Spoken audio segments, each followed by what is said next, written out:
Bonjour, moi je suis donc Sophie Sabalbertoumieux, je suis pédopsychiatre dans le centre de référence à Toulouse, au sein de l'équipe de Maïté Taubert. Je tiens à remercier tous les organisateurs de cette journée de me permettre de participer, en particulier François et Marie-Odile. Voilà, donc ce thème, lorsque François Beignet m'a parlé du fait d'intervenir aujourd'hui sur ce thème, un peu Prader, un peu Willy, mais surtout moi, j'étais très enthousiaste parce que c'est un concept auquel j'adhère vraiment. Il m'avait également demandé de réfléchir à un titre, voilà, et de ce fait, j'ai un peu laissé passer le temps. Et lorsque j'ai reçu le programme, j'ai vu que mon intervention était intitulée « Paroles de professionnels » en écho à Paroles de famille. Alors, je tiens d'emblée à apporter une petite précision, mais de taille. Vous risquez d'être déçus par cette parole de professionnel parce qu'elle n'existe pas vraiment en réalité. Je veux dire par là que c'est surtout la parole des parents et des enfants que je veux mettre en avant, car mon expérience, en fait, je la tiens de vous, de nos rencontres, de vos témoignages et de ceux de vos enfants. Alors, je vais tout au long de mon intervention pointer quelques vignettes cliniques, quelques petites anecdotes que vous m'avez données. Donc certains parmi vous risquent de se reconnaître dans ce que je vais raconter aujourd'hui.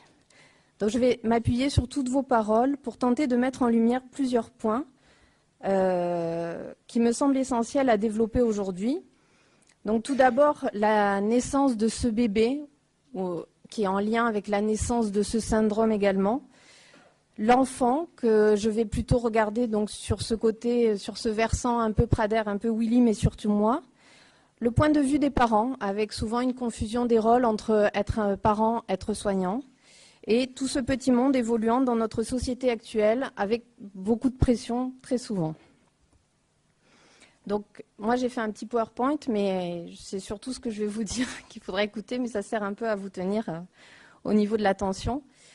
Alors cet enfant tant attendu n'est pas celui qu'on imaginait. Je suis désolée d'insister là-dessus, mais il me semble que toute la dimension du thème de cette journée prend naissance au moment de votre rencontre avec ce bébé, ou plutôt avec ce syndrome. En effet, de par vos récits successifs, on comprend rapidement qu'au moment de la naissance, quelque chose ne tourne pas rond.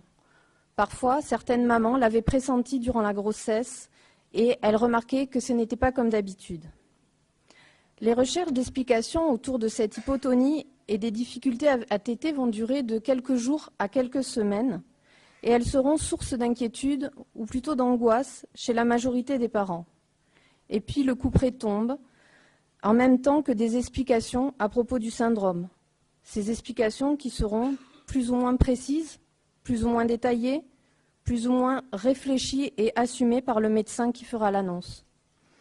Bien entendu, l'idée d'aller regarder sur Internet pour obtenir plus de détails est formellement proscrite, mis à part les sites de l'association et du centre de référence. Du coup, toutes ces informations concernant le syndrome viennent entraver votre regard en tant que parent vis-à-vis de ce petit être en devenir. On y reviendra plus tard, mais l'importance du regard porté sur le bébé est fondamentale sur le développement. De plus, de nombreuses pensées ambivalentes sont bien présentes dans la tête des jeunes parents, submergés par la sidération provoquée par cette annonce, c'est-à-dire comment réussir à voir ce petit comme le bébé qu'il est, et non uniquement au travers du prisme du syndrome. Un papa me parlait de déconnexion, c'est-à-dire l'état dans lequel il s'est trouvé au moment de l'annonce. Il ne pouvait plus voir son petit bonhomme tel qu'il était. Il a pu heureusement faire un lien très rapidement par téléphone avec une personne de l'association qui lui a permis, comme il m'a dit, de se reconnecter avec son petit garçon. Actuellement, il dit même qu'il ne préfère pas trop penser au syndrome lorsqu'il est avec son enfant pour ne pas se laisser submerger par l'angoisse. Cette question de trop en savoir sur le syndrome est soulevée par certains parents ou au moment des diagnostics tardifs, qui restent exceptionnels mais qui existent, avec l'idée, dans ce cas, que cet enfant a pu grandir, en tous les cas dans une première partie de vie, sans une étiquette collée dès la naissance. Même si voir grandir un enfant avec du retard des acquisitions et sans pouvoir se l'expliquer est tout autant difficile. Alors, par le biais, ou plutôt grâce à une recherche clinique portant sur les bébés, nous avons été amenés à rencontrer de tout jeunes parents peu de temps après cette annonce traumatique. Nous nous sommes aperçus que l'accompagnement précoce de la famille peut permettre de relancer ou de soutenir les premières interactions mère-père-bébé. Ces premières interactions dites précoces sont difficiles à mettre en place pour différentes raisons. Du côté du bébé, du fait de l'hypotonie majeure, ce dernier n'a pas les capacités qu'a un autre bébé pour solliciter l'adulte, c'est-à-dire les pleurs, les gémissements, mais aussi les sourires, l'accroche du regard, les mouvements des jambes, des bras. De ce fait, le parent confronté à ce bébé plutôt calme et tranquille aura tendance à concentrer ses efforts sur le fait de l'alimenter à tout prix. Et de manière insidieuse, si on ne sensibilise pas les jeunes parents à la nécessité de stimuler ce bébé tout autant dans son lit que dans les bras, de manière bien évidemment adaptée et en accord avec son état, le jeune parent risque de s'accorder à l'hypotonie du bébé et de s'épuiser devant l'absence de réponse de son enfant. Beaucoup de parents, lorsqu'ils évoquent la période où l'enfant était bébé, insistent sur le fait que ce bébé était très calme, qu'il ne pleurait jamais, qu'il était facile. Et moi, j'entends à chaque fois « trop calme ». Je ne sais pas si je suis bien claire. Je voudrais préciser que ce bébé présentant le syndrome de Prader-Willi n'est pas un bébé qui ne veut pas s'exprimer ou entrer en communication. C'est juste qu'il ne peut pas. Par conséquent, comme un bébé réagit tout d'abord par imitation aux stimulations qu'on lui propose, il faut qu'il soit initié comme n'importe quel autre bébé, aux grimaces, aux sourires, au fait de tirer la langue, au babillage de la part des parents, afin de pouvoir répondre dès qu'il sera en mesure de le faire. La mise en place de ces interactions précoces est décrite dans la théorie de l'attachement développée par Bowlby. Dans cette théorie, le lien d'attachement, c'est le lien que le bébé va créer vis-à-vis de l'adulte ou des adultes qui s'occupent de lui. Ce lien d'attachement va conditionner tout au long de la vie la manière dont l'individu pourra demander de l'aide en fonction des réponses qui lui auront été apportées lorsqu'il était bébé. Ce bébé, lorsqu'il est dans une situation de détresse, qu'il ait faim, qu'il ait froid, qu'il soit fatigué ou malade, il va adresser des signaux de détresse à l'adulte, susceptibles de lui apporter une aide. Et en fonction des réponses qu'il recevra de la part de cet adulte, il va adapter petit à petit sa façon de demander de l'aide. Pour en revenir à notre bébé gêné par son hypotonie, il émet peu de signaux lorsqu'il est en situation de détresse. C'est pourquoi il me semble indispensable de pouvoir accompagner les parents dans l'investissement et la stimulation adéquate de cet enfant. Nous y reviendrons tout à l'heure. Je vais aborder maintenant le point de vue de l'enfant, nous détacher de ce bébé, avec une question qui revient très souvent dans les demandes des parents, mais aussi des professionnels qui accueillent cet enfant. Qu'est-ce qui, dans son comportement, est dû au syndrome? Pour ma part, la réponse à cette question fondamentale ne peut pas et ne doit pas être précise. Je pense qu'on ne peut pas classer les comportements dans des cases qui s'intituleraient « dû au syndrome » ou « propre à l'enfant ». Ce qu'il me semble important de chercher à comprendre et à savoir, avant tout, est pourquoi ces symptômes sont-ils présents, plutôt que de savoir si c'est des symptômes dus au syndrome ou propres à l'enfant. Le thème de cette journée résume très bien ce point de vue, à savoir que cet enfant, porteur du syndrome, est avant tout un petit être en devenir avec son tempérament à lui, ainsi que tout le bagage familial et culturel que vous allez lui apporter. Il est ainsi ancré dans une tradition familiale et unique en son genre, comme chacun d'entre nous. Il se trouve qu'il a, par rapport à un autre enfant, certaines particularités liées au syndrome, dont il faut bien évidemment tenir compte et l'accompagner afin qu'elle n'entrave pas son bien-être quotidien ni le vôtre. J'aime bien parler de leur singularité ordinaire, c'est-à-dire le moi de cette journée d'aujourd'hui. Ces enfants qui sont tous différents ont quand même une façon d'être et de voir le monde qui leur est propre. Leur difficulté de compréhension et ou la manière dont ils peuvent donner le change sur d'autres sujets rendent perplexes. En effet, ils n'ont pas un développement homogène selon les différents domaines, ce qui fait qu'on peut parfois penser qu'ils ont bien compris ou entendu les choses de la même manière que nous. Or, ce n'est pas le cas et l'on va rapidement s'en apercevoir devant les troubles du comportement ou des manifestations anxieuses. Dernièrement, j'ai rencontré un jeune adolescent plutôt pertinent globalement, malgré un niveau de langage assez faible, et j'ai pu constater à quel point il pouvait être noyé, perdu par des explications trop détaillées de la part de ses parents, et donc s'enfoncer dans des questions à répétition et dans un cercle vicieux qui ne faisait qu'accentuer la tension au sein de la famille. Nous pouvons aussi le constater dans les relations avec leurs pairs, PAIRS, c'est-à-dire les camarades du même âge, qui ne sont pas forcément évidentes pour eux. Leurs difficultés de compréhension et d'adaptation vont les gêner dans leur relation avec les autres enfants. Nous pouvons remarquer qu'ils sont plus à l'aise soit avec les enfants plus petits, soit dans une relation duelle à l'adulte. Ils peuvent ressentir un sentiment d'exclusion de la part de leur groupe de pairs, toujours les mêmes, PAIRS, ou non. Parfois, ce sont les parents qui se projettent dans cette impression de rejet. J'ai 2 exemples. Les parents, soit ils se projettent dans cette impression de rejet pour eux directement, c'est-à-dire une maman qui me témoignait que lorsqu'elle emmenait son enfant à l'école, elle n'a pas pu tisser de lien avec les autres mamans du fait du handicap de son enfant. Par contre, quelques années plus tard, lorsqu'elle a emmené son petit frère à l'école qui allait bien, elle a pu constater que l'attitude des autres parents à son égard était totalement différente. Ils étaient beaucoup plus avenants et moins rejetants.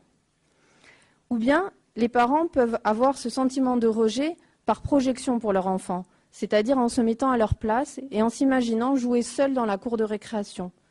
J'ai pu évoquer ce fait avec une maman qui ne supportait pas que sa fille passe ses récréations toute seule. Lorsque je lui ai demandé si sa fille s'en plaignait, elle m'a répondu que non, c'était juste son ressenti à elle en tant que maman. Là encore, je pense que nous n'avons pas les mêmes ressentis ou les mêmes codes sociaux que ces enfants qui présentent le syndrome. Lorsqu'ils grandissent, ils peuvent aussi se percevoir comme différents des autres enfants, intégrant alors leurs caractéristiques liées au syndrome comme des particularités qui leur sont propres. Une jeune adolescente me témoignait qu'elle s'était étonnée de sa réaction en se comparant aux autres. Elle était en classe et on est venu leur annoncer le décès d'une personne que les enfants de la classe connaissaient. Tous les enfants se sont mis à pleurer, sauf elle. Elle s'est interrogée de sa propre réaction, parce qu'elle n'avait pas envie de pleurer à ce moment-là, mais elle pouvait constater le décalage entre sa réaction et celle des autres enfants de la classe. On peut se dire qu'elle avait acquis la subjectivation, c'est-à-dire le fait de se sentir sujet et de se ressentir comme celle qui ne pleurait pas. Tout cela explique aussi le bonheur qu'ils ont à se retrouver ensemble lors des stages proposés par les différentes structures. Il me semble qu'ils peuvent réaliser alors qu'ils ne sont pas les seuls à vivre avec ce syndrome. Et quoi de plus rassurant que de rencontrer quelqu'un qui vit la même chose que nous? Cette singularité, dans certains cas, ils peuvent eux-mêmes l'exprimer. Par exemple, dans les recherches alimentaires ou bien concernant les colères, seulement dans l'après-coup, ils peuvent très bien décrire cet état de malgré eux. Une jeune fille évoquait ce qu'elle vivait lors d'une de ses précédentes colères. Elle était en train de faire une colère dans une voiture garée et elle s'est rendue compte de son état d'agitation puisqu'elle se tapait la tête contre les vitres de la voiture, à la tête que faisaient les passants à l'extérieur qui s'arrêtaient pour la regarder faire. Malgré cela, elle n'arrivait pas à s'arrêter, tout en critiquant la situation dans laquelle elle se trouvait. La plupart du temps, ces manifestations comportementales sont sous-tendues par un processus anxieux en lien avec leur quotidien. J'ai l'impression que lorsque tout roule à peu près dans leur vie de tous les jours, ces manifestations sont moins présentes. Dans d'autres cas, certains peuvent aussi exprimer le fait qu'ils ne veulent pas dire aux autres ce qu'ils ont. J'avais rencontré une jeune fille qui était stressée, peu de temps avant la rentrée des classes. On n'arrivait pas très bien à comprendre pourquoi. Elle allait bénéficier d'une AVS et elle n'avait aucunement l'intention de lui révéler le nom de son syndrome. Elle n'avait pas envie que cette AVS le divulgue aux autres personnes de la classe et qu'ils aillent regarder sur Internet la description du syndrome. Cette prise de conscience a le plus souvent lieu au moment de l'adolescence, encore une fois, pas chez tous les enfants. Il me semble qu'à travers ces témoignages d'adolescents, on peut prendre conscience de leur désir d'être reconnus et de se reconnaître en tant qu'être humain à part entière et non seulement en tant que syndrome, ce que voulait dire François Beignet dans son introduction. Alors, je voudrais revenir dans cette partie concernant les parents, tout d'abord sur le rôle des parents auprès du bébé, et puis après, auprès de cet enfant qu'il faudra accompagner tout au long de sa vie. Tout d'abord, comment apprendre à être parent de cet enfant-là? Cette fonction de parent est à adapter devant cet enfant qui demande autant de soins. Je voudrais distinguer ce que l'on appelle les soins maternels primaires, qui sont le nourrissage, le fait de porter, de changer l'enfant, de lui donner le bain, de veiller au bien-être, de le stimuler, et les soins liés au syndrome. Là encore, nous pointons l'intrication d'emblée du syndrome avec le développement normal de l'enfant. Ce qui revient souvent dans vos témoignages, c'est la confusion des rôles entre être un parent ou un soignant, ou comment bien faire les deux, c'est-à-dire donner des soins à la maison, au-delà des séances de rééducation et parfois en oublier son rôle de parent, jouer, prendre du bon temps, mais aussi se fâcher afin de faire respecter les règles. J'aimerais préciser que dans la majorité des cas, vous êtes de bons parents et que vous tentez de faire au mieux pour l'enfant. C'est en vous rencontrant tôt, par le biais de la recherche auprès des bébés, dans la vie de l'enfant, que j'ai pu constater qu'il serait indispensable de pouvoir vous accompagner précocement dans l'investissement et la stimulation de cet enfant. Il me semble que la rencontre avec un psychologue ou un pédopsychiatre de proximité, c'est-à-dire près de chez vous, devrait se faire systématiquement pour vous aider à reconnaître vos qualités de bons parents et les soutenir dans les moments de découragement ou d'angoisse à propos de l'avenir. C'est encore loin d'être le cas. Vous me direz que les psychologues et les pédopsychiatres connaissant le syndrome ne courent pas les rues. Mais ce n'est pas le plus important. Ce qui compte, c'est une rencontre et un accompagnement à la parentalité devant un enfant présentant un trouble du développement, quel que soit le syndrome. Alors je pense qu'il vous reste à chercher et trouver une bonne personne qui soit à l'écoute, empathique et avec qui vous vous sentez à l'aise.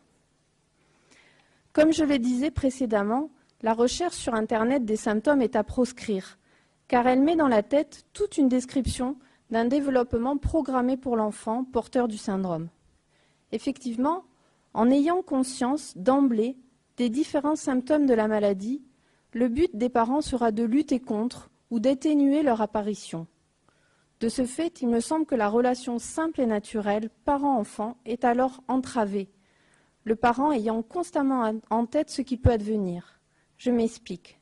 Lorsqu'un enfant se développe sans trop de difficultés dans son quotidien, les parents ne sont pas pour autant rassurés ou sereins. Ayant toutes les connaissances sur l'évolution naturelle de la maladie, ils sont dans l'attente de l'arrivée des symptômes tant redoutés et annoncés. Comme si, dès la naissance, on vous livrait un bébé avec le déroulement à venir de sa vie. Difficile avec ça, de vivre un quotidien apaisé. J'ai l'impression que les parents sont le plus souvent dans deux situations. Soit ils sont au combat, soit ils sont dans l'attente des attaques. Ainsi nombreux sont ceux qui témoignent d'appréhender les choses, comme ils disent, au jour le jour, sans se projeter sur un quelconque avenir, même si la question de l'autonomie reste cruciale. Ce qui m'amène à aborder le rôle d'accompagnant que doit avoir le parent, dans le sens où il doit emmener cet enfant vers la meilleure autonomie relative possible et surtout dans un ressenti de bien-être. Habituellement, j'insiste auprès des parents, alors j'en profite aujourd'hui puisque vous êtes nombreux, pour vous expliquer que cet enfant différent ne peut pas s'adapter comme n'importe quel autre enfant à des situations difficiles. Le fait est que l'on ne peut pas éviter entièrement ces situations difficiles. Par contre, on peut faire en sorte de ne pas lui en rajouter.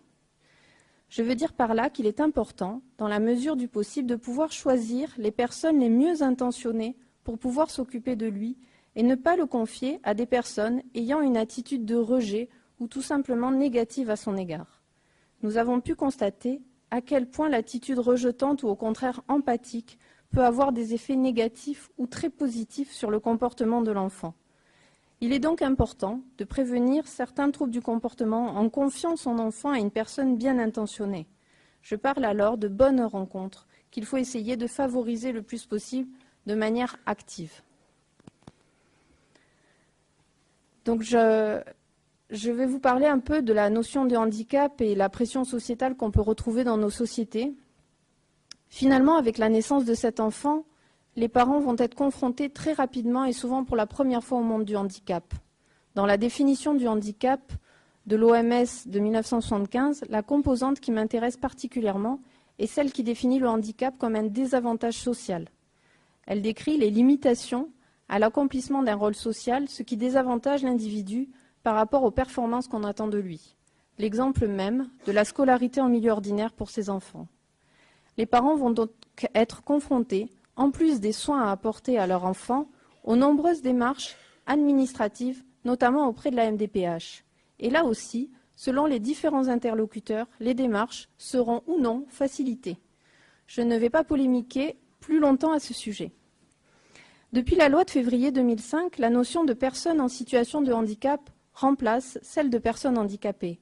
Mais dans notre société actuelle, avec toutes les pressions de réussite présentes à l'esprit, que la personne soit en situation de handicap ou handicapée ne change rien dans la façon dont les choses sont mises en œuvre pour l'accueillir.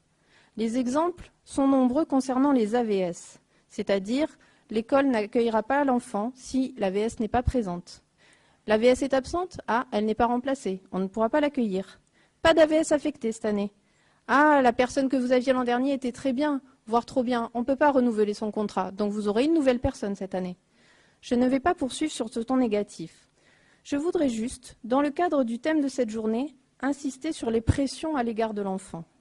Bien entendu, chaque parent souhaite le meilleur pour son enfant. Et dans le meilleur, on entend la meilleure réussite ou performance, dans tous les domaines, mais particulièrement dans le domaine scolaire. Or, dans ce domaine, on tient compte du un peu Prader, un peu Willy, mais dans certains cas, on oublie le surtout moi. Encore très récemment, des parents s'interrogeaient sur la nécessité de poursuivre une scolarité ordinaire pour leur fille de 6 ans. Le père me disant au cours de l'entretien qu'à la naissance, il était totalement contre l'idée de mettre sa fille en IME, alors que maintenant, il se demandait si ce n'était pas la meilleure des possibilités pour elle. Je voudrais préciser qu'il faut savoir qu'un enfant peut continuer à progresser et à acquérir des connaissances lorsqu'on lui permet d'évoluer dans un milieu qui lui est adapté, où il pourra retrouver une meilleure confiance en lui et être valorisé. Encore une fois, il est important de réfléchir au cas par cas et non de tirer des conclusions générales, mais je pense qu'il faut avoir ces notions en tête en tant que parent pour aiguiller l'enfant dans la meilleure piste possible. Donc j'arrive sur ma conclusion. J'aimerais dire que voir l'enfant tel qu'il est avec son tempérament et ses compétences, et non seulement au travers du prisme du syndrome, est fondamental. Je pense à une maman qui décrit ses journées en disant « Je me réveille Prader-Willi, je mange Prader-Willi, je dors Prader-Willi ». Comme le moi de cette journée, de cet enfant se construit avec le syndrome de Prader-Willi, il est important de soutenir le point de vue épigénétique, c'est-à-dire la prise en compte de l'environnement, qu'il s'agisse de l'environnement familial ou de son substitut, de l'environnement médical dans son ensemble, des appétences scolaires et de leurs possibilités d'ouverture, de l'environnement social. Mais bien entendu, il est difficile de faire la part des choses et de les démêler. L'important est de considérer l'enfant avec ses points forts et ses points faibles comme tout un chacun et de l'aider au mieux à s'adapter à la vie qu'on lui propose. Alors je voudrais conclure, mais Maïté en a bien parlé sur la recherche, puisqu'au vu de ces données, il nous semble très important de poursuivre nos travaux de recherche clinique afin d'améliorer le quotidien des patients et de leurs familles. C'est pourquoi, grâce à Maïté, nous sommes en permanence en train de travailler sur des projets à venir, même si cela peut vous paraître toujours trop long. Nous espérons et surtout nous croyons vraiment que grâce à toutes ces différentes molécules testées, certaines pourront démontrer leur efficacité et aider les patients dans un meilleur ressenti de leur « moi » en majuscule. Je vous remercie pour votre attention.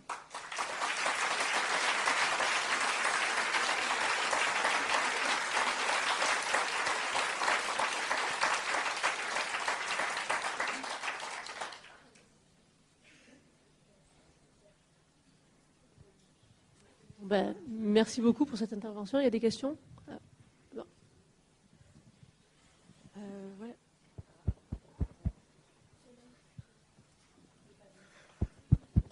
Ah si, c'est bon. C'est bon ? Vous m'entendez ? Oui, plus fort. Alors, vous parlez de l'accompagnement des parents dans l'annonce du syndrome et la prise en charge tout au début. Et je voulais savoir ce qu'il en était de l'accompagnement des fratries, des frères et sœurs qui s'attendent aussi à avoir un petit frère et une petite sœur qui s'y préparent pendant plusieurs mois. Et du coup, il y a cette annonce qui s'est faite aux parents. Et je voulais savoir comment vous faites avec les fratries, du coup. Alors, c'est une question essentielle parce que... Ah oui, alors elle me pose la question sur... j'ai parlé de l'accompagnement des parents, notamment au moment de l'annonce, mais qu'est-ce qu'il en est de l'accompagnement des fratries qui se sont préparées à avoir un petit frère et une petite sœur et voilà, qui accueillent cet enfant. Alors, nous, dans le centre de référence à Toulouse, c'est vrai qu'on se propose, que ce soit Mélanie Glattard, la psychologue, ou moi-même, de rencontrer les frères et sœurs lorsqu'ils accompagnent l'enfant, de manière à faire un petit entretien et de dire si après il y a une nécessité ou non de mettre un suivi en place. Parfois, juste le fait de venir sur place, de voir un peu les soins qui sont donnés à leurs frères ou à leurs sœurs, de voir un peu ce qu'on peut dire de la maladie, d'entendre, d'être présent, ça les rassure. C'est-à-dire que finalement, c'est pas... parce qu'il y a des parents qui n'osent pas les emmener parce que c'est quand même l'hôpital et qu'on va y passer 2 jours et qui vont s'ennuyer. Et on s'aperçoit, bon, il faut qu'ils aient un certain âge, hein, qu'ils soient en mesure de pouvoir entendre et de pouvoir en profiter. Mais c'est vrai que quand il y a une demande comme ça, nous, on est prêt à les recevoir, à faire un entretien. Après, si on s'aperçoit que c'est trop difficile au quotidien, pour le frère ou la sœur, il ne faut pas hésiter à l'emmener voir un psychologue. Ça suffit, un psychologue en principe. Voilà. Et quelques consultations suffisent, c'est-à-dire qu'il puisse mettre des mots dessus et voilà, parler un peu de son ressenti. D'accord, merci.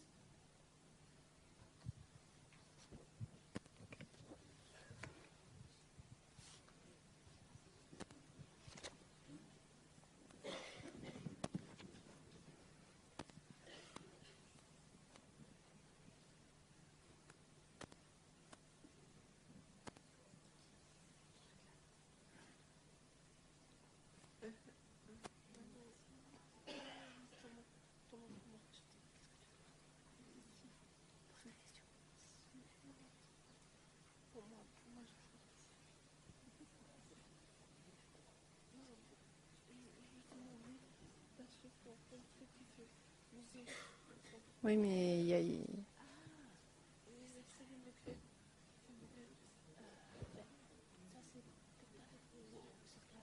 oui, il y en a là devant. Oui. Non, c'était une question par rapport, je pense qu'il s'adressera plutôt au professeur Taubert, par rapport à un centre pour faire maigrir qui ouvrirait, mais il ne sait pas tellement où, je ne sais pas si c'est à Toulouse ou... Je pense que plus tard, je lui ai proposé de venir parler avec le professeur Taubert pour qu'il puisse exprimer sa question plus calmement, sans la pression du groupe. Puisque là, dans l'immédiat, il n'y a pas de questions, juste un témoignage qui va dans votre sens. Nous, à la naissance de notre fils, il y a 11 ans, on avait la chance d'être accompagnés par une psychologue dès l'âge de 3 mois au CAMS. Et quand aujourd'hui, j'entends des parents qui n'ont aucune aide psychologique, je trouve ça juste inconcevable. C'est extrêmement bénéfique pour toute la famille et les parents et la fratrie. Et ceux qui n'ont pas cet accompagnement, il faut vraiment essayer de l'obtenir. Ça aide beaucoup. Ça, j'en suis certaine.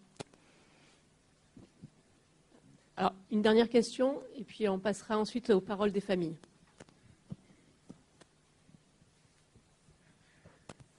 Merci pour la description que vous avez donnée, on s'y est bien reconnu.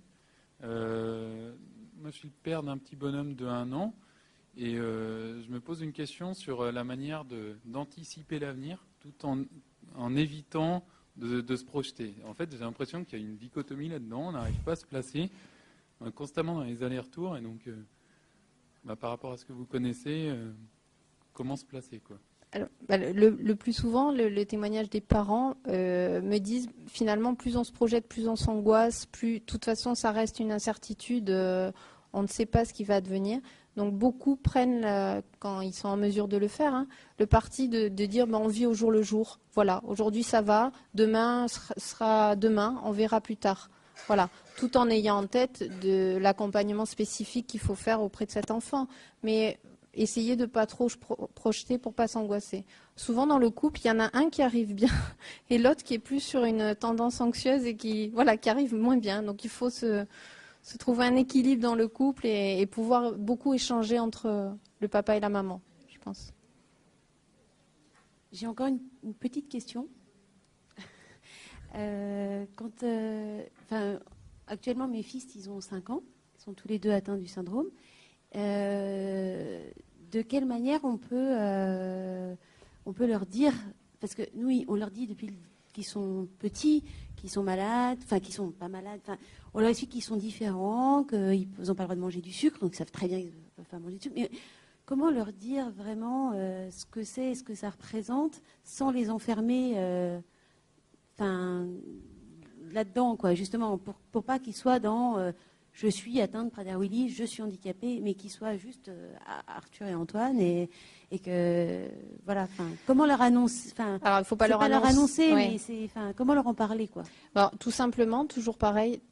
Tout simplement, c'est-à-dire que voilà, ils ont des particularités à eux qui font. En plus, c'est bien qu'ils soient tous les deux parce qu'ils peuvent constater que chez l'autre c'est la même chose.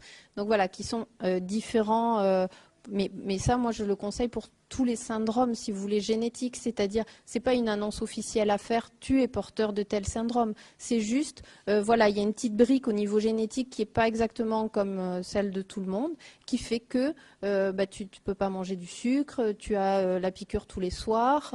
Voilà, à l'école, des fois, tu y arrives moins bien, tu es un peu plus lente.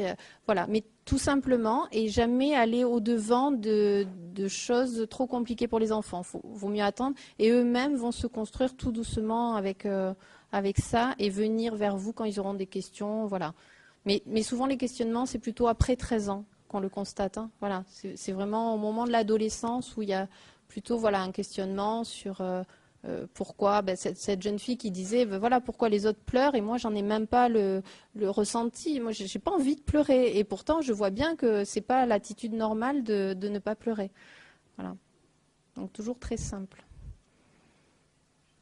Juste un petit commentaire complémentaire. Donc pour m'occuper d'adultes, ce que je dirais, c'est par rapport à l'annonce du diagnostic, la grande différence entre le professionnel qui fait son diagnostic et qui en même temps annonce un pronostic. Je crois que quand on cumule les deux, c'est une erreur grossière, c'est-à-dire qu'en fait, on annonce un circuit qui est tout tracé, c'est-à-dire une absence totale d'espoir. Et je crois que dans cette maladie, comme dans toutes les autres, la chose essentielle, c'est de maintenir en permanence l'espoir, parce que une espèce d'innocence, je dirais, une connaissance, certes, il ne s'agit pas de se voiler la face, de fermer les yeux et de faire la politique de l'autruche, mais c'est garder toujours cette dimension de l'imprévisibilité de la vie qui est quand même due, si vous voulez, à la richesse un peu de la cellule familiale, comme on le disait, de l'histoire personnelle de chacun et du fait que tout n'est pas écrit, tout n'est pas défini, tout n'est pas sur rail. Et donc, annoncer, souvent ce qui se fait,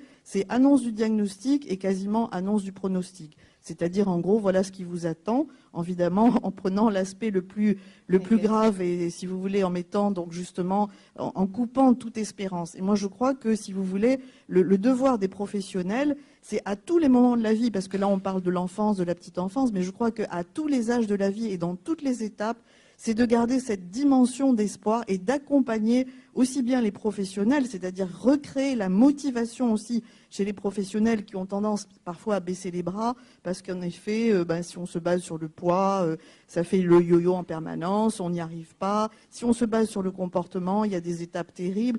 Donc c'est bien expliqué que dans toutes les étapes de la vie, un professionnel se doit de susciter la motivation dans une équipe et de garder l'espérance chez les familles. L'espoir, je dirais que c'est fondamental. Sinon, en effet, annonce du diagnostic, annonce du pronostic, tout est écrit et puis c'est fini, quoi. On n'y croit plus. Hein, voilà.